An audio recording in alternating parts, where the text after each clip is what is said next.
My parents protected her secret until I exposed it at her baby shower. The late afternoon sun slanted through the living room windows, illuminating a sea of pastel balloons and half-opened presents. Laughter rang out as Lisa, 7 months pregnant, basked in the attention of friends and family.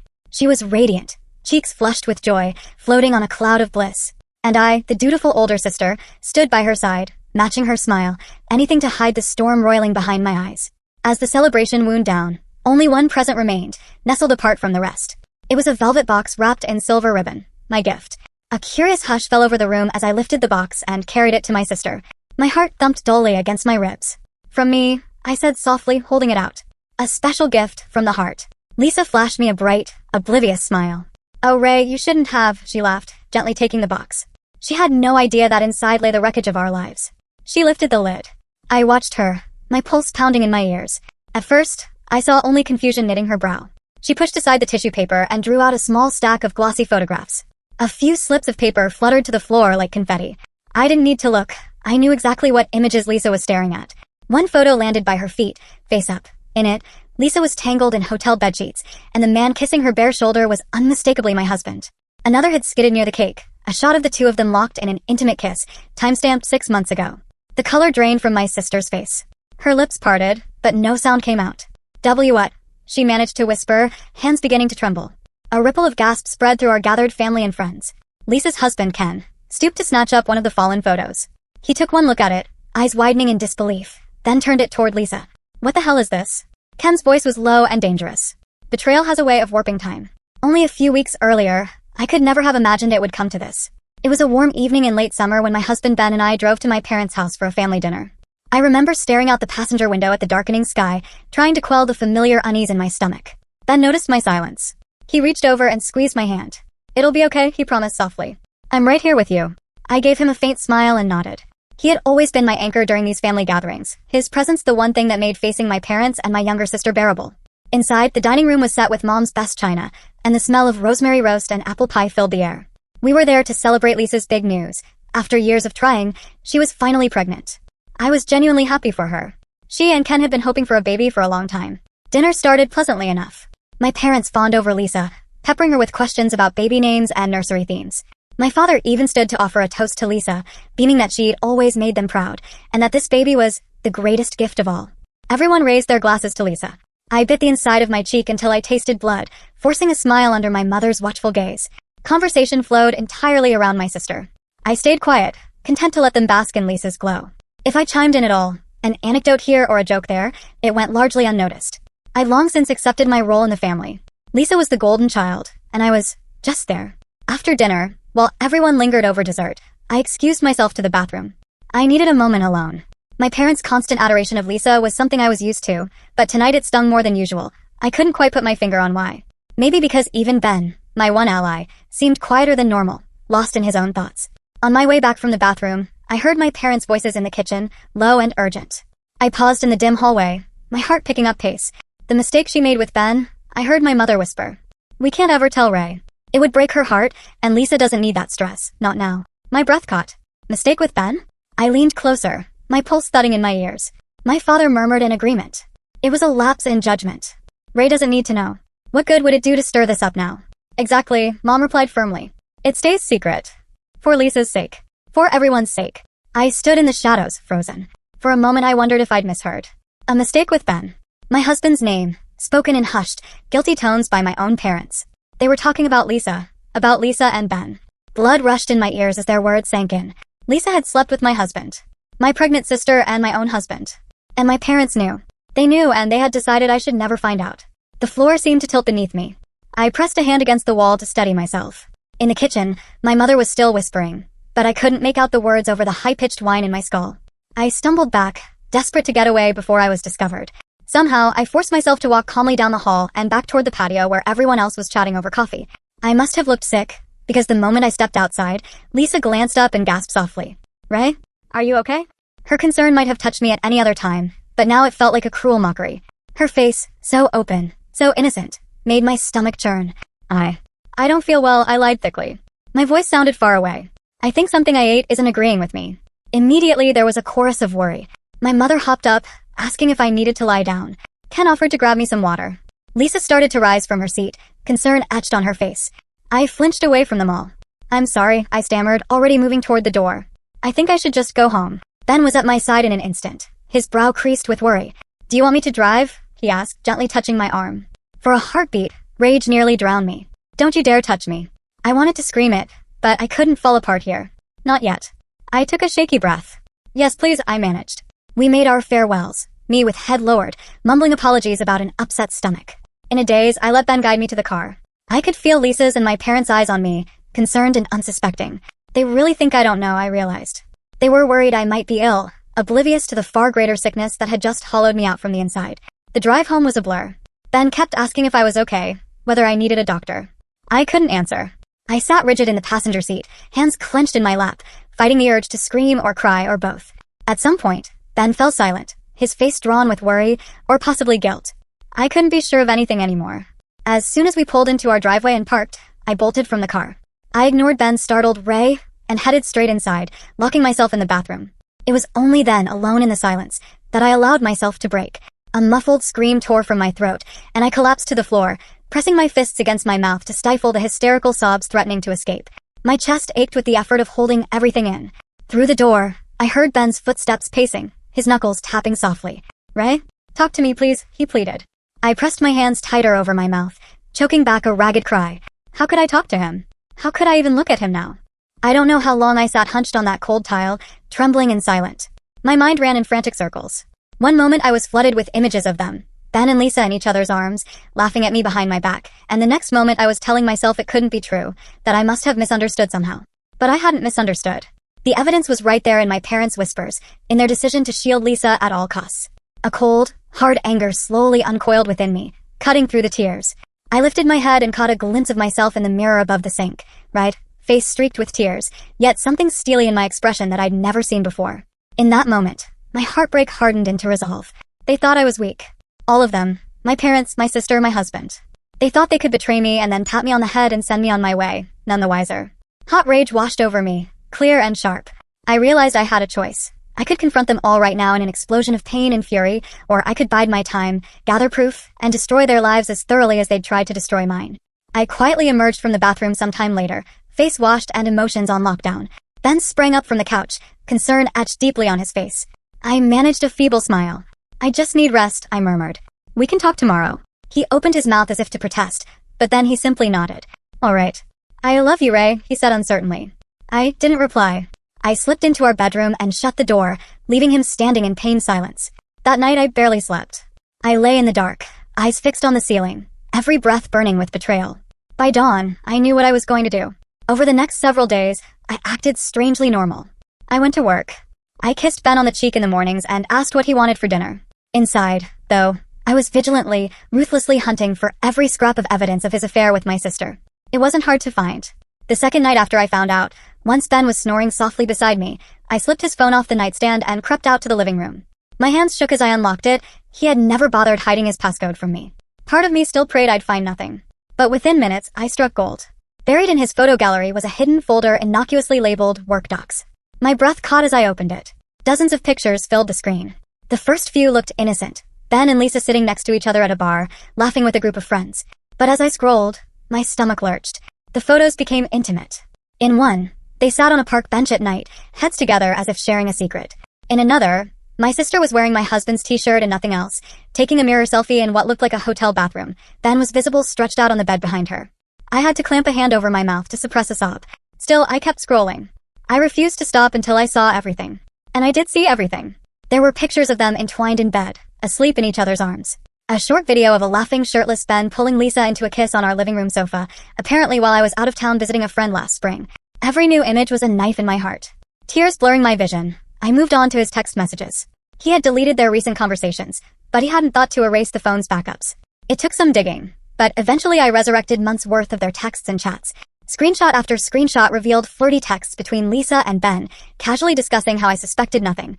In one exchange, she joked that I was so oblivious, and he replied, she never suspects a thing. The betrayal dripped from every line. Worst of all were the exchanges with my mother. Seeing those in black and white nearly broke me all over again. In one message, Lisa fretted to Mom that I might have noticed something between her and Ben. Don't worry about her, Mom wrote. Ray doesn't need to know. Focus on your marriage and that baby. My mother, the woman who raised me, was actively consoling my sister for cheating with my husband and assuring her that I would be kept in the dark. I thought I might vomit. Instead, I saved it all.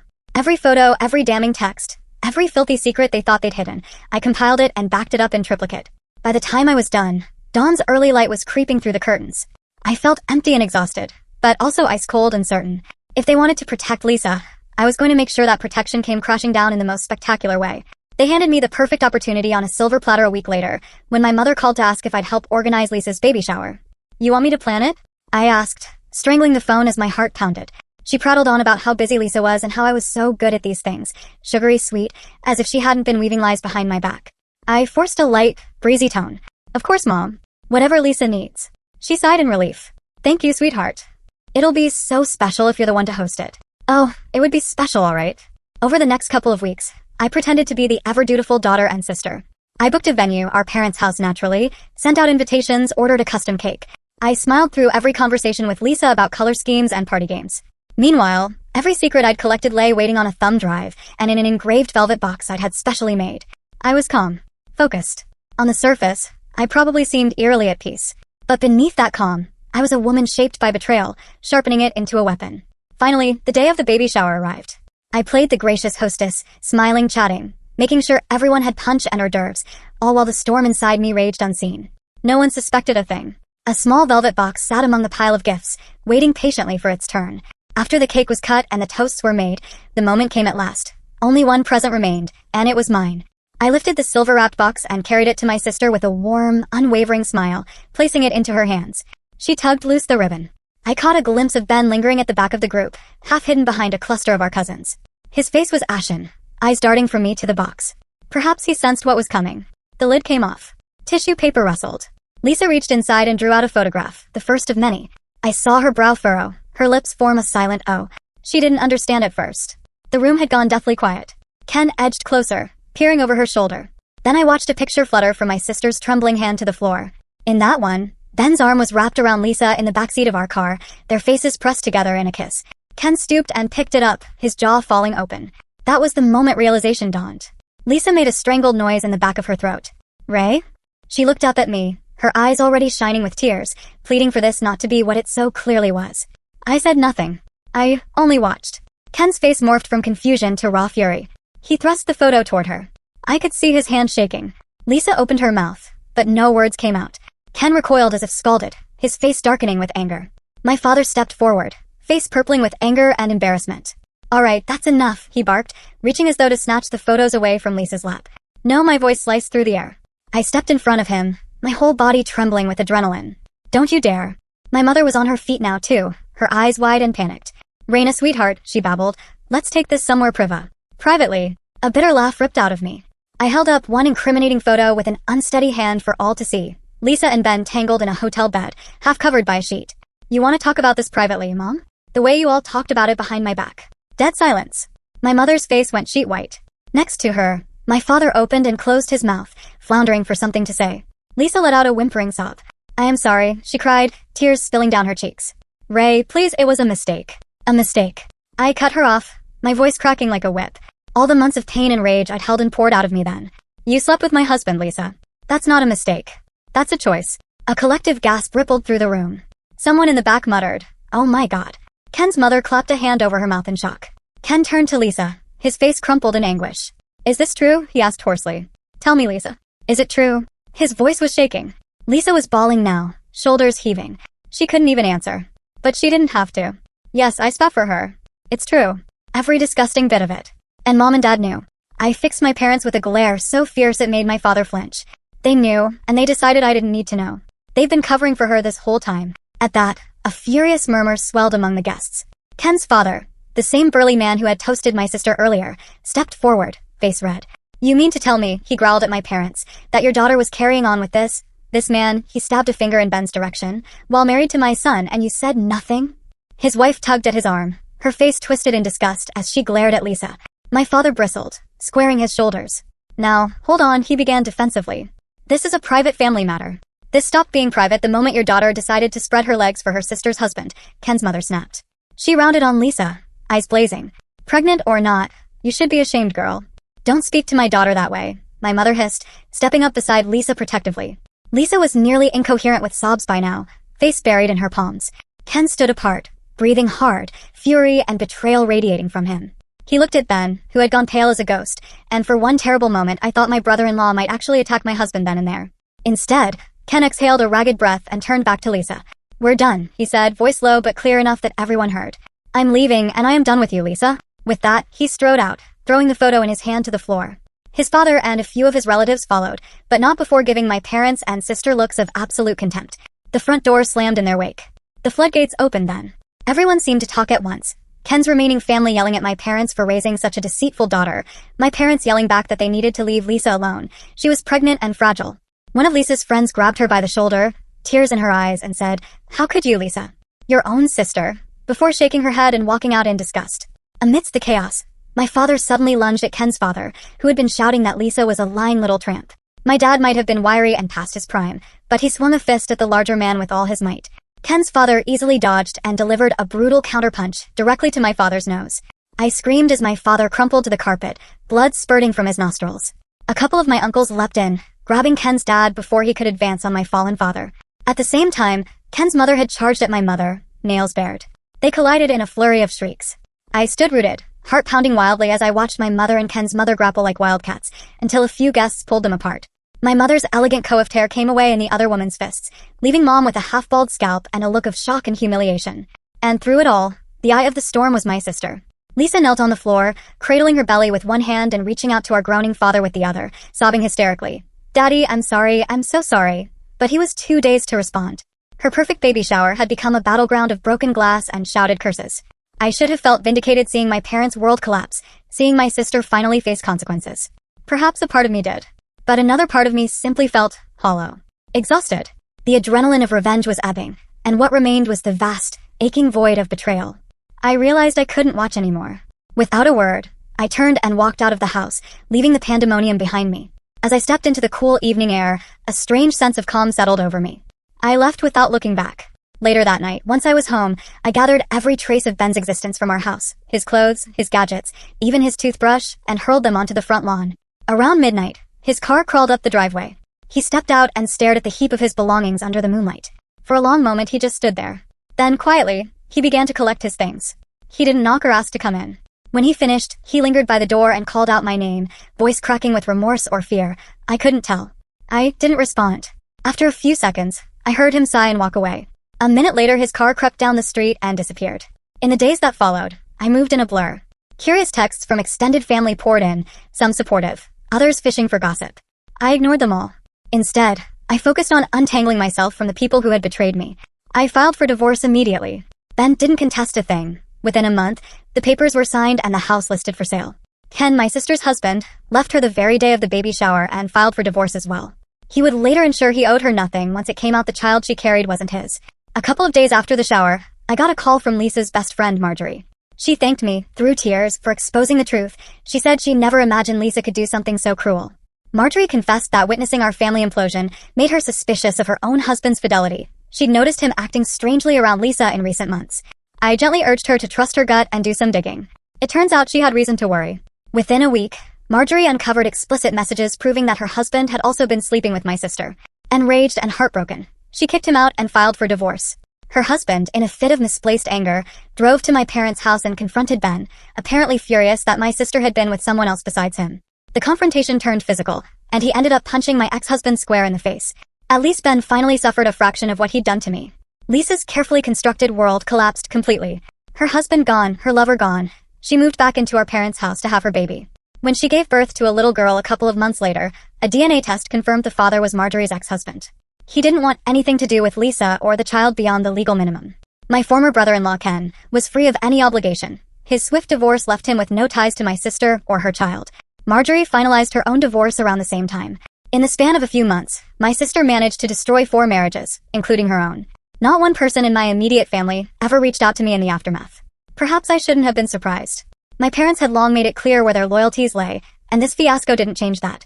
One evening, out of morbid curiosity, I drove by their house. Through the living room window, I could see my mother cooing over a newborn in her arms. Lisa's baby, no doubt. My father stood beside her, gently tickling the infant's chin. And there was Lisa, sitting on the couch, looking tired but content as they fussed over her child. They looked for all the world like a happy family. I sat in my car across the street, unseen in the dusk. It struck me then that they had simply closed ranks and moved on, erasing me from the picture as if I had never been part of their lives. I watched them for a minute, my heart a curious mix of ache and relief. Then I put my car in gear and drove away. I don't plan on going back. Exposing their betrayal didn't undo my pain, but it set me free. I'll take honesty over lies, and solitude over being someone's afterthought. In the end, I stand alone, but I stand on the truth, and that will have to be enough.